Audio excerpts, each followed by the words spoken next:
Hi there guys, welcome to another Ross Perry Productions video.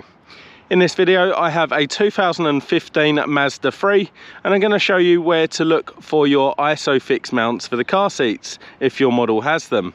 So obviously we're going to have the car unlocked and we're going to open up the rear door fully. And we're just going to take a look in the back of the car. And what we're looking for is this little symbol here, which actually says ISOFIX with a little baby seat shown. And then in between the seats we've got these hoops, which actually are our bottom anchor points or ISOFIX mounts. There's another one there as well.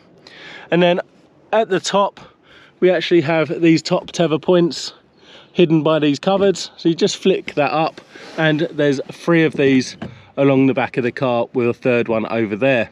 So that's what you're looking for if your model has ISOFIX mounts. Now please also check out my video on how to operate the child locking system on the rear doors. But if you found that video helpful, please do give me the thumbs up, leave me a comment down below, check out some of my other videos and subscribe to my channel.